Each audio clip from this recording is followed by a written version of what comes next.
Coming up, we got the first episode of the Best Two podcast, the inaugural episode with my old boss, Kyle Welch. Kyle's a professor of accounting at George Washington University and got his doctorate degree from Harvard Business School. He's also a successful entrepreneur, having co-founded a startup surgery center that's now expanded to several states.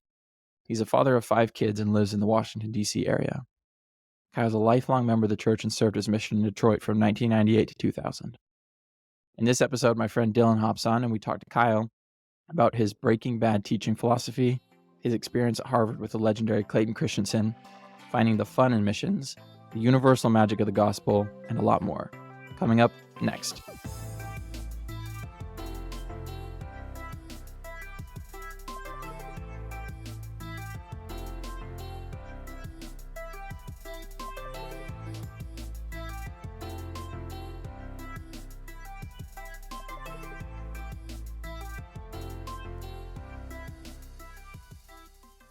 I've gotten glasses now, and I'm feeling like You had glasses older before. man. Didn't you have glasses before? No, you're thinking of Dylan Red. Oh, no, I'm not thinking. I know the difference between you and him. Give me a break. Come on. No, just season. No, I got them. I'm trying to boost the perception of intellect. So, 10 points to my IQ. Do they even have glasses inside of him? Is there even glass inside of them? They're totally clear. Yeah. Really? No. Okay. There are people pretty... that do this. This is not a crazy thing. There are people that do that. Yeah, I know, but you have to be a crazy person to do it. I agree. Yeah, no, I use them just for computer stuff. They help magnify just a little bit, but okay. Speak of the devil, here comes Dylan. You guys want to move? Does anybody want to move to St. Paul, Minnesota? It's kind of cold. Can't be Twin much Cities. colder than Maine. Yeah, it's not colder than Maine. That's Yeah. for sure. There's also, so there's St. Paul, Minnesota, Chicago. We got Chicago. Chicago's cool. Yeah. Outside. If you want to go really like a Milwaukee, any interest in Milwaukee? You guys are opening up all these locations? Oh, yeah. Holy cow. It's just taking off. Not to mention the 2 other ones in DC. So we'll have a total of 4 facilities in the DC metro. Jeez. That's great. Rocket ship. Yeah, that's amazing. First, before we actually go into the mission, do they want Kyle, you to talk a little bit about what you did or what you have done and kind of your education and everything? But you went to school, undergrad. What did you major in? Is it accounting or was it finance? So I did my undergrad at Brigham Young University. I studied accounting. I was unmarried, and so I figured I should be where the fish were. And so I decided to get a master's, mostly because I was not married. And I thought, okay, before I go out in the real world, I'll get a master's and maybe I'll also find a spouse at the same time. And I did get married. And so I got a master's and then graduated. Then while I was at BYU, I took a break to go on my mission and I went to Detroit, which is Detroit. That's a real name, Detroit. The French named it, means straight.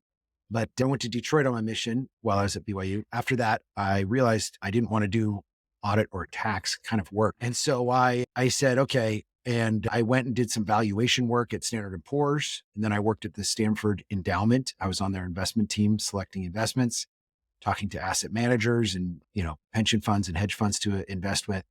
I realized that was okay, but I kind of wanted something different. So I went back to academia and I got a doctorate. I did the doctoral program at Harvard Business School for 5 years, graduated, got my first academic placement at George Washington University, where I'm at now. I was awarded tenure in 2023. And so this last year. And then along the way, I became concerned about higher education and some other things. And so I helped launch a chain of ambulatory surgery centers in the DC metro. The thought process and theory behind that was based on LDS professor that I had when I was a doctoral student, Clayton Christensen, and some of his ideas on how to build successful companies. So yeah, that's the short version. And I have 5 kids and I'm the ward mission leader. Yeah, you're a busy guy. So I'm curious. I know that maybe I've asked you about it before, but why'd you decide to go to Harvard? Why going back to school? Why Harvard? Because I'm incredibly insecure about my intelligence. Seriously. Like that's the truth. I'm incredibly insecure. I grew up in most of my classes in elementary school as the kid that sat right next to the teacher and never got to change my seat during the year because the teacher wanted to keep an eye on me. In high school, I was kind of a joke. I think I had the lowest GPA of anybody I know that wasn't an athlete that got into BYU. And so I kind of had like, I don't know, I've had a weird path. And so because of that insecurity, I thought, okay, I want to go to a school that has, that is known for being awesome. And when I went there, I really was impressed by it when I did a tour of it. And so I applied to a bunch of schools, but it was my top choice. And the reason Um, why I'd go there, why I went there is different than the reasons why I'd go there. Like I would completely make a different decision and the decision tree would be totally different based on my experience of already having gone there. And if I was advising myself to do it like in the market now. yeah. Well, it's like they say, how do you know if somebody's has been to Harvard, right? They'll tell you. But Yeah, that's right. That's right. So yes, there are some good people and there are some like annoying people. And I would say that the single thing that made it completely worthwhile was meeting and being able to work with, Clayton Christensen while I was there. I don't think I would, because he's passed. I don't know that going there would be the best choice. And I didn't realize that when I had applied there, how important that person would be in shaping my ideas and a lot of ways that I've spent my career and life. But he has, and he was totally worth going there and being labeled a douchebag for the rest of my life. well, I didn't know you got to work with him that closely because he's like the Well, so godfather here's the of thing with him. Here's the strategy, thing with him. Here's the thing with him. I am always very careful to say worked with him so close because the reality is that he is somebody that he's the most like the savior, more like the savior more than anybody I know. And so much so that I was, we had a, we had a Sunday school down in Virginia and there were like 12 people in the room and they said, hey, who reminds you the most of Savior? Two different people had Clayton Christensen as their Mhm. people, right? So like the guy is just unbelievable in the way he reminds you of being like the Savior. And as far as like, so what that does, it's like a really weird thing because you'll meet people that go to HBS. I was there for 5 years, of course, like knew each other incredibly well. But even then, I would say I knew that like I, there's a long gap to explain it, but I walked into his funeral. Let me just say this. I walked into his funeral and, well, when he died, I don't, this is not the point of the podcast, but I'll talk about it anyway. No, I love it. When he passed away, we debated on going up. It was a 6-hour drive and we said, oh, let's just go. So we loaded our 5 kids in the car. We drove from Virginia to Boston. We got there at 3 a.m. We all roll out of the car, spill out of the van at 3 a.m. at the Cambridge Marriott. We go to check in and they ask us, are you here for the funeral? Like that's the level he was at. Yeah. Like he was like the building was like 3 blocks away and they asked if we were for the funeral. And so as soon as they asked that, I said, ah, crap. That Yeah. means I have to get up early in the morning and I have to make sure that I have to make sure I get up super early in the morning, make sure that I can get in line. So I Yeah. slept for like 2 hours, 3 hours, and I got up at like 6:30 to be there at 7. The doors were supposed to open at 8, but I just showed up early. Walked through the doors. I saw a couple people from the congregation that I knew before, but the place was mostly empty. The person that comes right behind me because they knew how busy it was going to be was Kim Clark. Of course, I'm like a stupid fanboy of Kim Clark, and so I know exactly who he is. So I'm walking through, and when I see one of the ushers sees me show up, and I'm there early, and I know him, and he says, "Oh, are you?" And they have the section they say for VIP in the chapel because there's going to be a lot of people. I said, "I'm not VIP, but this guy is." Clayton Christensen was the Kim Clark professor, by the way. That's the name of the chair he sat in. And Kim Clark looked at me. He didn't know who I was, but he looked at me and says, "No, I'm not VIP either." And I realized, oh wow, then I probably don't, then I feel bad being in this building. And so here's the thing is that he made people feel very much like they were close and had worked with him. And they were close and they did work with him. They did, there was that connection there, but I I don't want to I don't want to feel like I oversold it. I feel lucky to have met him and to have just been around him. And he's just, it's just did amazing things for my perspectives on the gospel, on perspectives on family, on perspectives on vocation. It was like an important person. And I'm not alone. Like there's tons of people that like just being around him, he had like this light that just made people want to be different. Well, Like he's quite a here's the presence thing. too, right?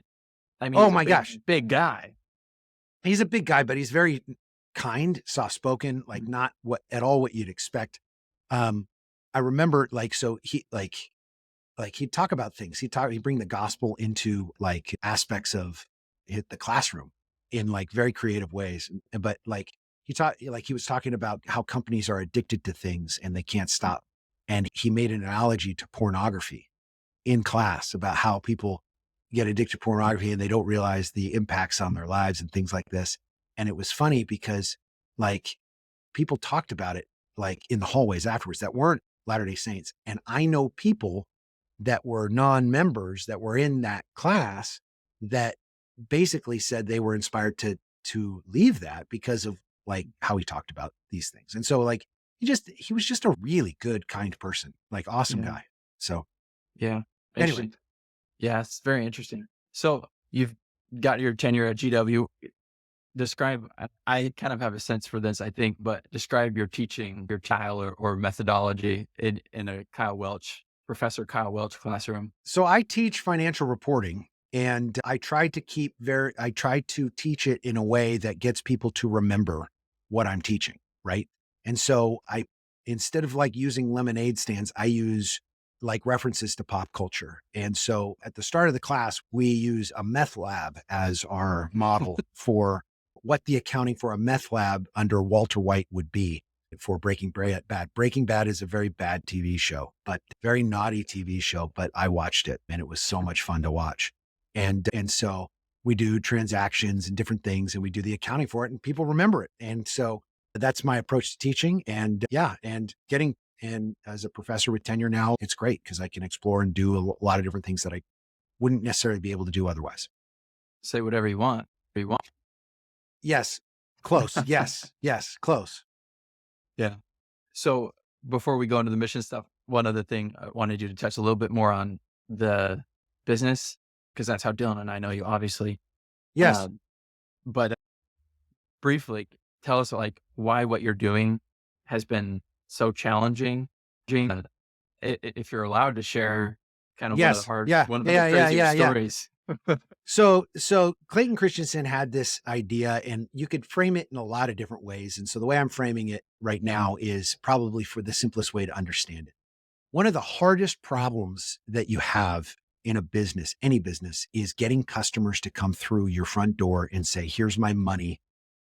I want what you're selling. Right? That is the hardest thing is to get humans to show up and give you stuff, give you money for the stuff you're creating. And so the idea, and this idea takes a lot of different forms, but the main core idea with this is that if you can find something that needs to be done, a solution, product, or a job that needs to be done that nobody else wants to do really, but you can figure out a way to do it and make a margin and be somewhat profitable, you can create a business. And the beauty of that is that you all of a sudden are a business that what would normally be considered your competitors are starting to send you your business. They say, I don't want to see these customers. This guy does. This guy sees these customers. You should go to him. Right. And so the result of that is that you eliminate one of the hardest things, which is the marketing and sales aspect in a considerable way. And you really just get to focus on operations and making sure you can be profitable and and do it properly. So what we did is we looked at healthcare and we said, okay, what is the bottom of the barrel in healthcare? And it is people that are on Medicaid, so state insurance and dental procedures that require general anesthesia. So of all the things you can see in a hospital at the top of the list, cream thing that hospitals want to do. They want to do brain surgeries. They want to do heart surgeries. They want to do knee and back surgeries. They want to do these every day of the week. They'd love to do those like crazy. After all of that, there's about like some stuff that they can do okay on. And below that is dental. And so that's what we picked. So yeah. You get that everybody's referring their patients to you. Dylan, I know work through all those Medicare, Medicaid, whatever, Medicaid claims to Yeah. start. So we've done pretty well. People are sending referrals to us. The hospitals don't want to see these cases. They're glad we exist. I've been on calls with the state of Maryland where they've asked, providers, there'll be like 12 providers on the call. Some of them have done like maybe 1 or 2 cases in a year, dental cases. And they ask, hey, will any of you be willing to do more of these? And it's just crickets. None of them say they're willing to do it, except for us. We're like, we'll do as many as we can get. And so that's like kind of the cool thing is once you can specialize and get kind of like a focused factory in model of doing something, you can make this a lot better. So yeah. Yeah. Well, it's amazing you guys are, like I said before, you are where you are now because we saw the very beginning and there's so many, I mean, I think that's the case in all of entrepreneurship, but like there's so many bumps along the road. And I know The you whole have, thing is a bump. All of a sudden you turn around and you're like, oh my gosh, what was that back there? Cause like it feels like forever ago, but like, yeah. yeah, I mean, go ahead, Dill. Oh, yeah. I'd just be curious to hear a little bit about before we even joined, because in my mind, there probably was a lot more that we didn't even get to see. Oh yeah. Yeah. Oh yeah. There's crazy stuff. Like what do you like the crazy stories from being there? You mean people wanting to drive their car through the front door Tell that one. or police needing to show up? Wait, Sam, you were there when it was Yeah. Who's the Daddy Court Day, right? Yeah. Weren't you We were there both where the there. guy was bragging? He had his kid there and he was bragging on that he was on Who's the Daddy Court TV twice. Yeah, And he melted twice. down. Like when we took his kid back, and it was funny because the anesthesiologist had a pretty good read on people being crazy. And he could tell that this guy didn't have he was missing a few marbles. And he just freaked out and like he was about to do something really dangerous. And we calmed him down. But man, that was really weird, especially since it was such a spectrum because the kid that he was there helping get the dental work put to sleep was the one he went on Who's the Daddy TV court, whatever it was, and pretended like it wasn't his kid. I think he probably did that to just get a cash payment for doing it. But I talk think he was about oh man. I think he was trying Ugh. to promote, honestly, I think he was trying to promote a music career because he started singing right. on that show. That's right. He said, look me up, and it's my name or whatever. Yeah. That was the crazy story that I had in mind too. There's a lifetime of crazy stories that I've had from doing this. Like there's just like, it doesn't stop. There's just like, of course. Yeah. Yeah. And it's very yeah, I interesting know. going from that, like being exposed to that versus academia and like the financial, like market professionalism type of stuff, because like, it's not even remotely close to the crazy and entertaining experience, right? Like it's just nuts. So yeah. I remember cleaning up urine in the waiting room one day, and you came up to Yeah. me and said, I do that, and I have a degree from Harvard. Yeah, that's right. Something like That's right. That's right. Well, another one of my favorite stories is there was a lady, and they can just be 10 times, and I think we were expecting on an X-ray to her saying, "Oh, you're gonna have to have this tooth removed or whatever," and she looked at me and she said, "Are you a doctor?" And I was just shadowing you around, and there was like, I just saw that small little glimmer in your eye where for a high you almost said, "Yes, I am a doctor of accounting," and then you said, "No, I'm not a doctor." But that was just such a funny experience for me. The right answer is I'm not your Funny. doctor. Funny. Doctor of accounting does not really count for much. So yeah. I guess we'll jump into kind of your mission experience, which is the main point of what we're doing here.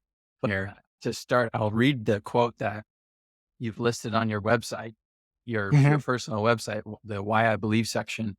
I So was that inspired by Clayton Christensen's post on his yeah. website. He has a post of Why I Believe on his website, and so I put one on mine. Yeah. Well, so your quote says, "I found my 2 years as a missionary to be the single most important learning experience of my life. I attended Harvard, worked at Stanford's Endowment, rubbed down world-renowned investors, professors, some Nobel Prize winners, and business people. I've started a business, raised 5 kids, and there's no experience of my life more important to my education as a human than my 2 years on a mission." Yeah. So starting there, why you even would say that? It's kind of interesting. So I could construct it a lot of different ways. Obviously, I really enjoyed my mission and I had no clue when I thought I was going to like, I was growing up, I grew up in Southern California. I grew up in San Diego, a town called Encinitas. And when I was growing up, I always thought they were conning me to go on a mission. Like I thought like they would say, hey, like you got to go on splits with the missionaries. I'm like, I don't want to go on splits with the missionaries. The missionaries don't, I'm going to go, leave me alone type of thing. Right. And I always felt like I was being tricked into a mission because I always felt, and I was like, look, I'm going to go, I'm going to do it. But I already know what it's going to be like because I actually thought it would be 2 years of sacrament meeting. And I'm like, it's going to be 2 years of just boring, half awake, sleepy, lame talk, sacrament meeting, which I've done my whole life. And that's what it's going to be. And I'm going to be so bored, but I'm just going to deal with it. I actually had a little bit of a little bit depression because my preconceived notion was that's what a mission was. A mission was going to be 2 years of sacrament meeting. And I was so wrong. I was so wrong. Like you basically are providing a toolkit of the gospel to help people with their lives and make their lives better. And a lot of times I know it's not okay. Like, people want to talk about blessings in heaven and things like that. I look at the gospel and I just see pure blessings in life. I see a lot of things that just get cleared out of the way and a path for life. You only got one life to live and you have to make bets with time and where you put things. And the gospel just gives you a huge edge and huge advantage on life. And so, yeah, so I went to Detroit. This is where they send all the best missionaries, as you know. The best missionaries in the world end up in Detroit. And like, if you think about the frame of a mission, you don't get to pick where you go. You don't get to pick who you're with. And you also have to talk about the thing that nobody wants to talk about, right? You're going up to people and bringing up the topic that is easily the last topic on the list of topics that anybody wants to talk about. And so across the board, it's like, there's not like, it's not as like, it's funny because there's this stand-up comedian, there's this LDS guy, he has a stand-up, he talks about this. He says, look, it's the worst icebreaker that you could ever think of, religion. He says, if we knocked a door and said, hey, I've got a rash, could you look at it? I think people would actually open the door and say, all right, come in. Let's take a look, right? Type of thing, as opposed to religion. It's just water. yes, yes, yeah. Like it's very funny. So like those aspects of it teach you so much. And the thing that makes those aspects of it work is knowing that the gospel is effective as a tool in people's lives for happiness and for families and for so many things that it's an extremely helpful, effective thing that provides a lot of answers to people. And so I think about the companions I had. You guys both went on missions. You guys know you get all sorts of different people to work with. You don't get to pick them. And you have to figure out how to get along and how to work with them. And you get people that are like some that are great, in the sense that like are fine people. And then some that are like that are on medication. And then some that really need to be on medication. Right. And so, and no offense to people that are on medication or need medication, but like, it's hard, like, and you don't pick these people. And so you have that aspect. You don't get to pick where you go. I'm from San Diego. I went to Detroit, right? Like for me, that was definitely a different climate.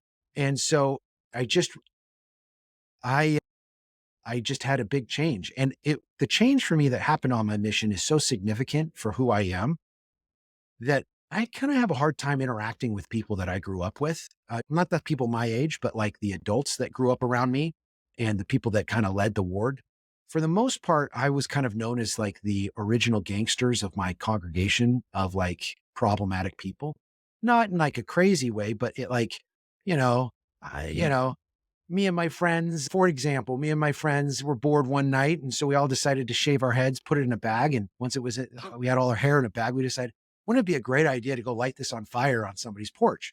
Right. Yeah. Like pretty stupid, but Teenage like stuff. this Normal stupid age stuff. But like this stuff, the old ladies gossip about and the men think, oh, what a joke. And so, it's funny because I go to my hometown and I talk like, and I visit, and Kyle Welch, home from a mission, married with 5 kids, still active in the church, and went to Harvard and started a successful business, and at least for now. And And people look, and I know what they're thinking that I grew up with. They're like, that's a house of cards. Something's going on Hmm. there. I don't have the full story because I knew what it was like growing up with that guy. And I got to tell you, there is some fishy business going on here. And it's funny because I don't know. Did you ever see Catch Me If You Can? Mhm. Where he's asking him the whole time, how'd you pass the bar exam? How'd you pass the Yeah. bar exam? And he's like, I Yeah. studied my guts out.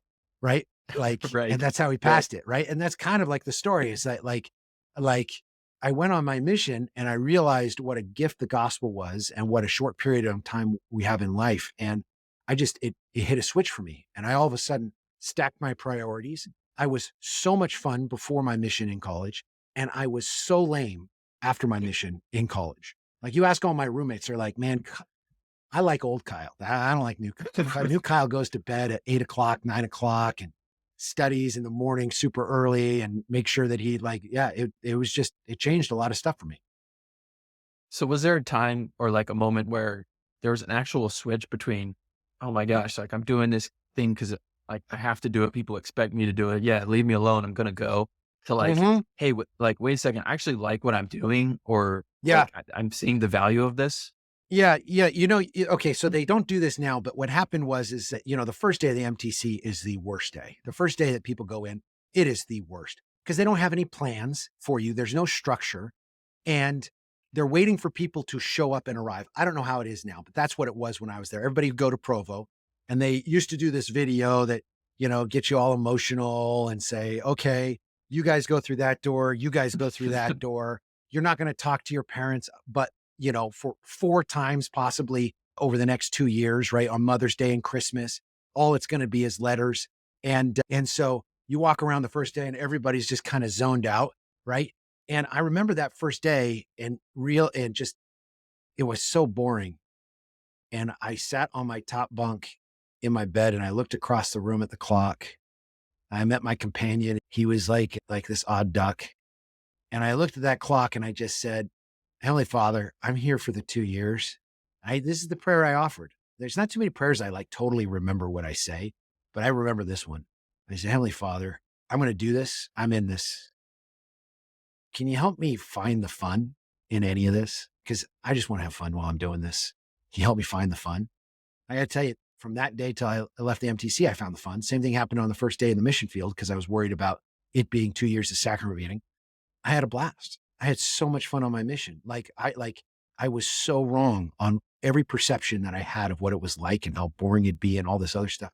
It was a blast. All like so many adventures, so many interesting people, so many interesting things. Like it was just great. And so the pivotal moment was the desire I said to Heavenly Father of help me find the fun in this because I'm doing it. Help me find the fun. And in that, I realized how important missions were, how important the gospel was to people and how it changed people's lives and how I was also changed through that process. Yeah. Dill, did you ever have an experience like, I mean, did you go into it thinking that it was going to be like fun, or did you think, oh gosh, like I'm doing it because I have to, or Maybe a little bit of both. Yeah. I I don't know. I always wanted to go, so I don't think I had to like wrestle about whether I was going or not, but um yeah, I didn't know if it'd be fun or not. So I'm yeah, glad that I was wrong also. And it was I fun. knew it wasn't going to be fun. That's the thing is that I was confident. I was like, I've been to sacrament meeting. I know what these things are like, right? I've been to a baptism. I know what that's like. This is 2 years of boring. That's what I yeah, thought. I was like, that was the structure of the gospel. And I thought that's what it would be 2 years of that, but not even close. yeah. Not Well, that I, all I remember. baptisms or sacrament meetings are lame like that. Just the vast majority are very boring. Yeah, So, of course. Well, I remember, I mean, I really very much went out of a sense of like social pressure and just, it's just what you're expected to do. But I remember feeling terrible the night before I was going to get set apart. I was just like, there's a picture of me. We're out in the backyard and I just felt, I looked sick and I felt sick. I didn't pack any of my bags. My parents packed all my bags for me because I couldn't even think about leaving. I was just, I don't know. It was such a weird thing. But like you said, when you get out there, the amount of kind of crazy people and crazy experiences you have, you start to forget it. Each day is such a different experience yeah. yeah. And so I don't know how that all kind of comes together into exactly how it all kind of comes together into this Well, crazy so learning experience. there's an interesting thing that I've noticed. It's funny because I always tell missionaries that come back, I tell them, you're going to get a lot of people that expect you to change or, oh, you're not a missionary anymore, this type of stuff. And I tell them, don't lose the magic. Don't lose the magic that you had on your mission. And you should change. If you go on a 2-year mission and you come back the same person, which I've seen happen to some youth, oh my gosh, what a waste. What a Mhm. complete colossal waste. It's very clear when that happens that the person just did not they just did not pick up the clues about how important this was and what it was all about. And so what's really fun is seeing people. So I have a nephew that's out right now and just seeing them be on fire and seeing that change in them and realizing that they're having the experience that I had where they restack their priorities and all of a sudden they've got things aligned right in life. So Yeah, that's actually an interesting point that it does kind of help you prioritize things that you just I don't know at what point if you don't go on a mission, I don't know at what point you get there where, if you get there or when you get there in your life going through college or early career or whatever, where you finally are able to prioritize things in the right way, but to be baptized by fire with it, when you're 18 or 19 and thrown into downtown Detroit or whoever knows where else. And it's literally like sink or swim. it's it's interesting. There's two thoughts related to that. And that is when I was going out on my mission in the MTC, the first thing I noticed was the music. When you can't listen to normal music, normal being secular music. Oh my gosh, that was a huge void. And I would have twitches, right? Cause you listen to music all the time. I don't know about you guys. I love music. I listen to music all the time. That was the first thing I noticed when I went out on my mission is that it's only Motab. You're kidding me, right? That's what it was. And it took a while to get used to that. When I got home, the thing that was the adjustment was how much time I was wasting. That's what was the most obvious thing to me. I went from a time where I was scheduling every hour, every half hour, what I'd do, where I'd be, where I'd travel, to coming home and saying, well, what do you want to do? You want to get an early lunch? Well, maybe where you want to go. I don't know where you want to go. And you end up realizing, oh my gosh, look how much time I'm wasting structurally from that. And so that was a huge thing I noticed on both sides of it. The other thing I'd say too, that I had totally wrong is that if you were to ask Kyle pre-mission where he wanted to go, he would have said something exotic or something where he would learn a language that would be useful vocationally. As soon as you get out there a couple months, you realize what the magic of it is, and that is the Yeah. gospel. And I had no clue. And I've got super stateside pride of going to Detroit, Michigan. And I was in the city. I was also in the sticks. And what you realize from being out there is that this gospel has the ability to help people in a way that there's no parallel that I've seen to it.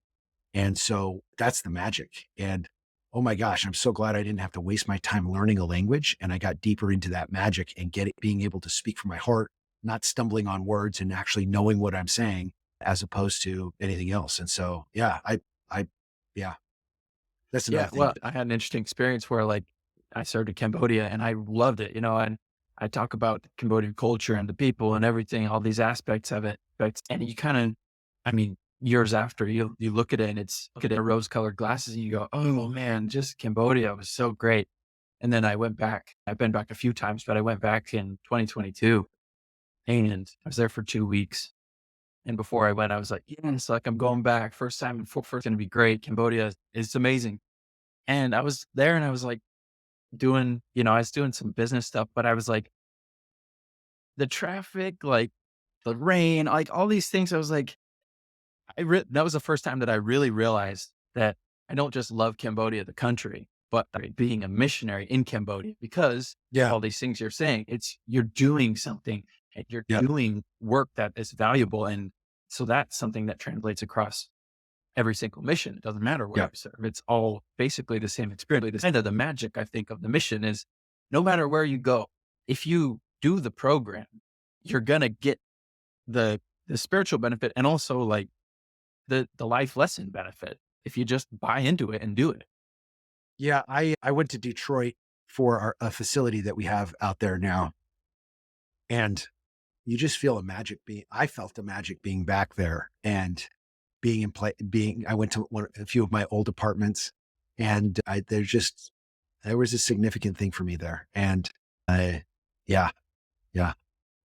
So, Kyle, you talk on your website about Denise, I think, a lady named Denise, Yep. as being one of the pivotal stories. Tell She us, was guys. she was a story at the end of my mission. What had happened is this is when this is part of the city of Detroit. The nature of Detroit is one where there used to be a lot of mixing a racial mix in Detroit. Then the riots happened in like the 1960s ish, and there was what they call the white flight. And it's really weird. You go to the city, and we used to call it the Iron Curtain because you literally cross a road and it is an unbelievable difference, like night and day. It is the closest equivalent I can think of crossing into the border of Mexico, and the quality of like the buildings to, the ability to commit crime, all that it's very similar to that as far as the stark difference. And so I was on the other side, in that area, there's a lot of low income people, and they used to see these advertisements on TV. I don't know if you guys are kind of young. Used to be this thing called television, and you had to watch commercials on television, right? Like you would watch a show and they'd make money for the show by advertising in the middle with commercials. And there was no way to fast forward. So people had to watch them. And the church had great commercials. If you Google them, you can find them on YouTube. And the church would have these commercials for get a Bible, get a Book of Mormon, find out about, the purpose of life with these videos. And they were a huge referral source for us. This is how we found people. And so we had gone to her house a few times. And what happens is people will order the Bible because that's what they have in common. And they're just looking for a free Bible. And it's funny, around Christmas time, they'll order the Bible and they'll order it to give to someone as a gift. And the funny thing is that after you take the plastic off of it, the inside of it says a free gift from the Church of Jesus Christ of Latter-day Saints. So it's kind of like a funny, like, I don't think the church intentionally had that, but that's what it was. Anyway, so we'd occasionally get these and people were like, I just want the Bible. We'd say, okay, you don't want to hear anything we have to say? Like, no, I've got my own church. Okay, fine.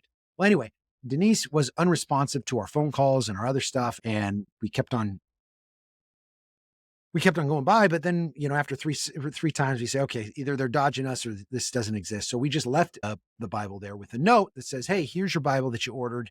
We've stopped by a few times. Just wanted to say hi and talk to you about Jesus. We're ministers from our church. Please give us a call back.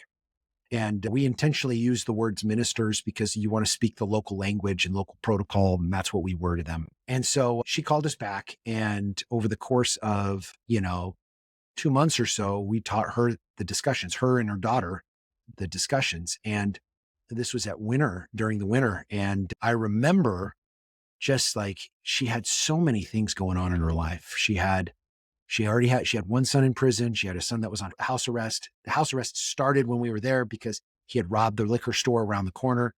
The entire economy there at the time was basically hair salons, liquor stores, and cell phone places. Right. And so he had robbed the local liquor store and they're like, we know who you are. Right. Like, hey. And so he got busted for that. Their car got shot up by in a drive-by because that same kid had sold soap shavings as crack to someone. Like they're just lots of troubles that very complicated lives. And so what ended up happening is we had to teach her about tithing. Oh yeah. Her husband ran off, basically and emptied the bank accounts one day and just left her destitute and just unbelievable. She was going through it. She had to find a new job, a new place, new stuff. She was working 2 jobs at one point. It was crazy. And so we had to teach her the principle of tithing. And in the principle of tithing, you can imagine talking to somebody or teaching somebody like this, what you might have as an issue, right? This person has nothing going right in their life. And we're going to talk to them about giving 10% to the church. And like my companion at the time, Elder Mittelstadt was his name, we role played this like several times because we were trying to figure out how to ask. We're like, this is it seems almost inappropriate to talk about. And we tried it and nothing was working. And we had to teach her that principle that night. And oddly enough, we couldn't teach her by ourselves. So we had another recent convert there in the home, but he had to be at the window because he was driving a Cutlass. And apparently a Cutlass is a car that a lot of people like to take parts from because they also have Cutlasses. So he had to stand at the window, not even participate in the discussion, stand at the window and watch his car because people No. were eyeing his car when he and he had to go out a few times. Right. So like, it was interesting. So anyway, we're in the discussion and we're talking about tithing. It's something that she's aware of because she's been religious, in her life. And we talked about we were about to commit. And you use the will will you? And so, will you commit to the law of tithing by? And before I could even finish, she said yes. And I said, well, hold on, let me finish. 10% of your income. And she said, yes, of course. And I looked down, looked at Elder Mittelstadt, and we're like, that was so easy. So we said, why? This was sort of the end of my mission where you didn't bag like early in your mission, you just bag the wins and move on. You're like, they're in this. Let's just keep going. Right. Right. Like, I don't care. Like they thought picture falling was the spirit. Okay, let's just keep going. Let's move on. Let's just keep going with it. Right. And you get some experience in your mission. You're like, we need to clarify these things. That picture falling was not necessarily a spirit. And you need to be very clear on what this is and do it. And so because I was later in my mission, it was a great answer. And I was like, why? And she had the most unbelievable response. She said, how else am I going to get my life in order unless I start sacrificing in ways that shows the Lord that I'm appreciative of what I have? And it was just unbelievable. It was an unbelievable response. And I remember riding my bike home. And this is something I didn't realize is that we rode our bike in the snow. I thought we'd walk in the snow, but you still ride your bike because you go that much faster. And I was riding my bike home with Elder Mittelstadt, and I just remember just how great I felt and how good it felt to be a part of just, helping people and helping them see how this community and these principles will help their lives. And so, yeah, she was great, but like, she's one of many. Like, that's like one of many. That's a pretty dramatic story because of how dramatic her life was. But there's other people that had not as much going on that had just as much of a transformative experience for them. And it was great. Yeah. Her answer reminds me of the Joseph Smith quote that says, a religion that does not require the sacrifice of all things never has power sufficient to produce the faith necessary unto life and salvation. And it's like, if you're not pushed to sacrifice something, you're not going to, gain the reward. And so the burden that, somebody like that in a situation like that kind of just innately understood that principle. Couple of final questions. If you had to give spiritually, the primary purpose of a mission is spiritual. It's to, understand the nature of God better, to come closer to your Heavenly Father, Jesus Christ, to, understand the atonement. Oh, that's if you don't teach anybody primary. and nobody gets baptized. Yeah.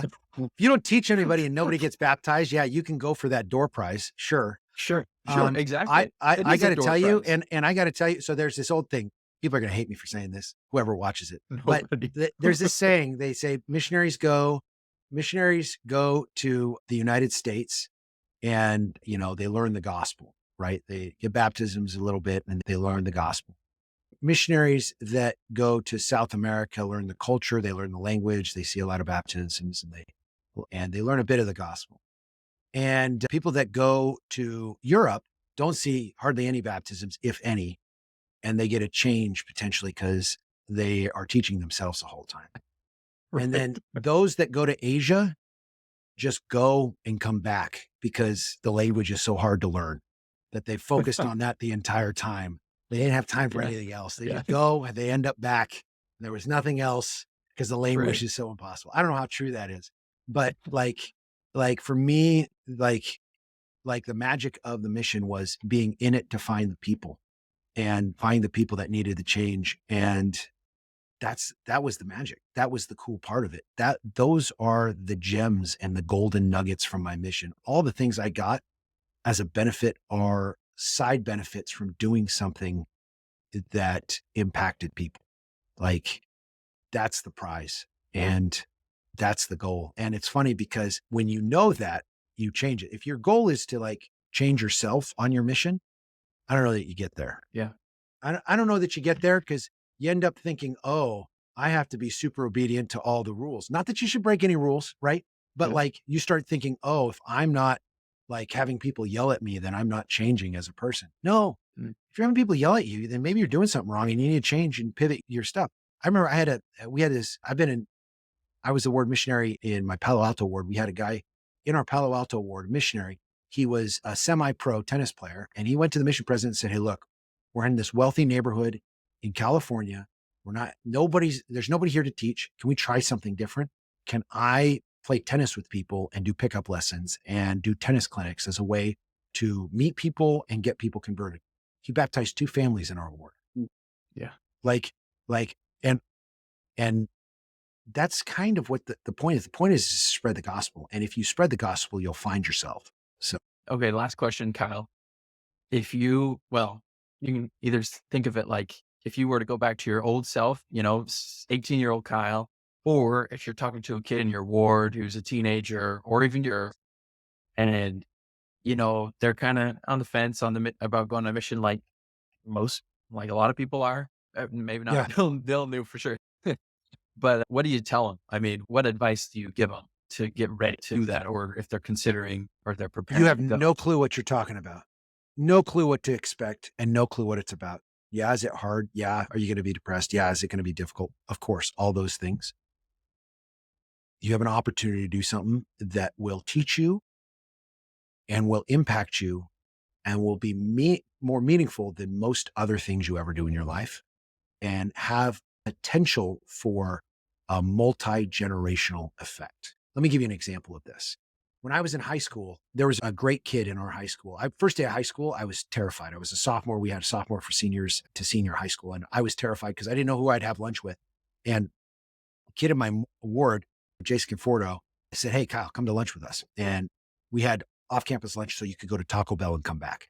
And so I'm like, I just have somebody to be with. I was worried about like being friendless and eating by myself, like typical like loneliness type of thing.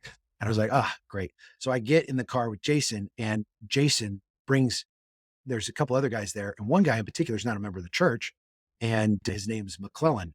And this guy, he's like dropping F-bombs and cursing and like left and right. I'm like, well, I guess that's what it is. I'm just eating my burrito here, right? Like, and so we went to lunch a bunch, and it turns out McClellan, I'm friends with Brian McClellan, but he was better friends with Jason Conforto and the Conforto family. And Brian McClellan ended up going, getting more exposure to the church and realizing that this is an awesome thing. He ended up getting baptized. He went to Education Week and had this spiritual experience with Confortos. They tricked him into he didn't know he's going to church camp. He just thought it was going to Utah. He said they just told him there was going to be tacos. Yeah. Burritos. And so, but he had a spiritual experience there. He goes on his mission. He's the only one that gets baptized. He goes on his mission. His parents aren't members. His sister is not a member. And they think he's kind of ridiculous. While he's on his mission, they look into the church and they get baptized.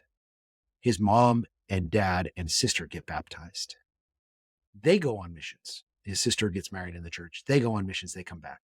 His dad ends up being a home teacher to somebody in our ward that has a member who has a husband that's not a member, that wants nothing to do with the church and thinks the church is a bunch of, crazies. Right. And so because he can't have contact with him, he just decides to write him letters and just starts writing him as a home teacher, just writes him a letter, once every other month or so, and just updates him on the church and what's going on in the community, and lets him know that we love him. Let us know if your family needs anything, because he felt like stopping by was a little bit much, a little too hairy, but sending a letter was good. After a year of sending letters, this guy said, "Hey, you can come over. You don't have to send letters." And this is the Suzuki family in my home ward. He ends up getting baptized. The wife ends up coming back to the church, and they end up having 3 kids that end up going on missions, and they're, still active today. And then those kids go on missions and have had different things that have happened there.